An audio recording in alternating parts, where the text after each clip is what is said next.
آج ہم بیان کریں گے، پارہ ہے 5واں، سورہ نساء ہے، رکوع ہے 10واں۔ اعوذ باللہ من الشیطان الرجیم، بسم اللہ الرحمن الرحیم۔ ومن یطع الرسول فقد اطاع اللہ ومن تولی فما ارسلناک علیہم حفیظا۔ تو ترجمہ پیش خدمت ہے، جس نے وہ میں نے اور جس نے یطیع رسولہ، جس نے اطاعت کی، اطاعت کی رسول کی، فقد میں نے پس، قد میں نے یقیناً، اطاع اللہ تو اس نے گویا اللہ کی اطاعت کی، رسول کی۔ یعنی کتنا بڑا اشارہ اللہ تعالیٰ دے رہا ہے کہ یہ میرے حبیب ہیں، تم ان کی اطاعت کر لو تو سمجھو تم نے میری اطاعت کر لی۔ ومن تولی، اور جس نے منہ پھیرا، فما میں نے پس، جس نے اس کا حکم، ارسلناک علیہم حفیظا، آپ کے ذمے تو کچھ بھی نہیں ہے، اور تو ہم نے تمہیں ان کو بچانے کو نہیں بھیجا، آپ تو بری ذمہ ہیں، آپ تو الا البلاغ المبین ہے، بس آپ کا کام تو پہنچا دینا، آپ غم نہ کھائیے۔ یہ اس لیے نازل ہوئی کہ یہ اس کی شان نزول ہے کہ ایک بار حضور صلی اللہ علیہ وسلم نے ارشاد فرمایا کہ جس نے ہماری اطاعت کی اس نے رب کی اطاعت کی۔ اس وقت بعض منافقین نے کہا حضور صلی اللہ علیہ وسلم چاہتے ہیں کہ ہم آپ کو رب مان لیں، آپ کو سجدہ کریں، یہ اس طرح کی، یعنی جس طرح کہ حضرت عیسیٰ علیہ السلام کو عیسائیوں نے رب مانا، اس پر یہ آیت نازل ہوئی اور فرمایا ہے محبوب کہ ہم آپ کی تصدیق فرما رہے ہیں۔ اس سے چند فائدے حاصل ہوئے کہ ایک تو یہ کہ حضور صلی اللہ علیہ وسلم کی تعظیم کو شرک سمجھنا منافقوں کا کام ہے، تعظیم اور ہے، عبادت کچھ اور ہے، ہر تعظیم عبادت نہیں۔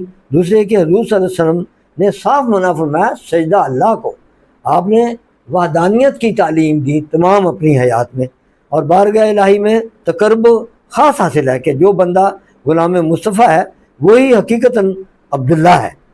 تو اسی طرح سے فرمایا اطاعت الہی سے پہلے اطاعت مصطفیٰ علیہ السلام کرنی پڑتی ہے، یعنی راستہ یہ ادھر کو جاتا ہے۔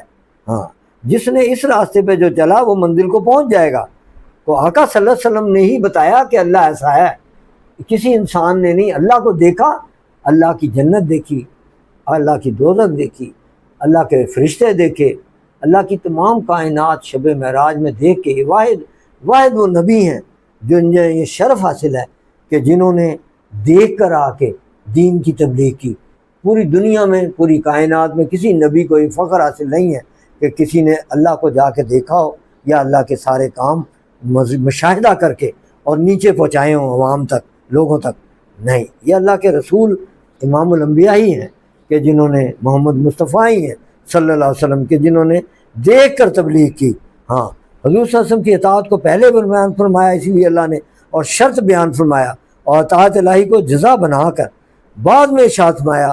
اور بات بھی یوں ہی ہے کہ جب حضور صلی اللہ علیہ وسلم ارشاد فرمایا کہ مسلمانوں پر اللہ نے 5 نمازیں فرض فرمائیں اور قرآن کی آیت پاک ہم پر نازل فرمائی، پہلے ہم اس کو مانیں گے، یہ اطاعت حضور صلی اللہ علیہ وسلم کی محمد سے وفا تو نے تو ہم تیرے ہیں، پہلے ان سے وفا کرنی پڑے گی، پھر نماز ادا کی، اور نماز اطاعت الہی ہے۔ اور حقیقت تو یہ ہے کہ کلمہ طیبہ میں حضور صلی اللہ علیہ وسلم کا نام پاک لا الہ الا اللہ کے بعد ہے، مگر ایمان میں حضور صلی اللہ علیہ وسلم پر ایمان لانا مقدم۔ جب محمد ہوئے رسول اللہ تب کھلا لا الہ الا اللہ۔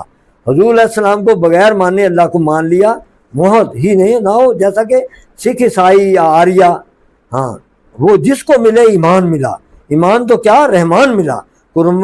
قرآن بھی جب ہی ہاتھ آیا جب دل نے وہ نور ہدیہ پایا، آپ کی بارگاہ میں جو حاضر ہوا اس کو قرآن بھی ہاتھ آیا۔ ہاں، یہ کہ مخلوق الہی کسی کی اطاعت کرنا ضروری نہیں بجز اطاعت مصطفیٰ صلی اللہ علیہ وسلم کے۔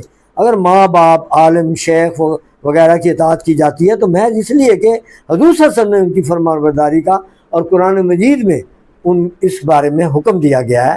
اور اسی طرح مشکوٰۃ شریف میں کہ جب جبرائیل علیہ السلام نے بارگاہ رسالت میں حاضر ہو کر عرض کیا یا حبیب اللہ، اسلام کیا ہے، ایمان کیا ہے، قیامت کب ہوگی، اس طرح کے سوالات کیے تو صحابہ کرام کے مجمع میں ہوئے، حضور صلی اللہ علیہ وسلم نے جوابات دیے، مگر خود حضرت جبرائیل نے ہی صحابہ کرام سے نہ فرمایا کہ ایمان یہ ہے، اسلام یہ ہے، نماز اس طرح پڑھو، کیونکہ وہ جانتے تھے کہ میرے کہنے سے ان مسلمانوں پر کوئی بات بھی لازم نہ ہوگی۔ ہاں، جب زبان مصطفیٰ سے کوئی بات ادا ہوگی تو حکم شرعی بنے گی۔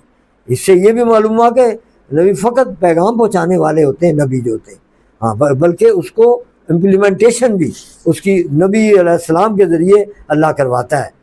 اور وہ حضرات جیسے کہ وزیر احکام الہیہ جاری فرماتے ہیں، اس طرح عالم فقیہ محدث کو بھی سمجھو کہ محدث حدیث کا پہچاننے والا، عالم فقیہ اس کو سمجھانے والا، جیسے تبلیغی جماعت ہماری ماشاءاللہ ہر قرآن مجید میں ارشاد ہے کہ تم میں ایک جماعت ایسی ہو جو اللہ اور رسول کی تبلیغ کرے۔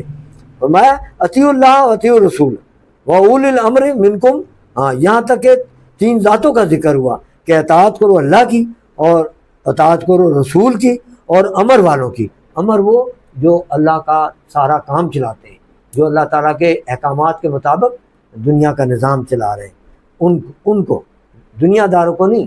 یہ اللہ کے تمام ولی اللہ، قطب ابدال، مجدد، غوث اعظم ہیں، یہ وہ ہیں دنیا کا وہ نظام در پردہ جو چلا رہے ہیں، جن کے صدقے سے اللہ تعالیٰ زمین والوں پر بارش برساتا ہے، ان پر رحمتیں نازل کرتا ہے۔ صدق اللہ العظیم۔ وآخر دعوانا الحمدللہ رب العالمین والصلاۃ والسلام علیک یا خاتم النبیین۔ صدق اللہ العظیم۔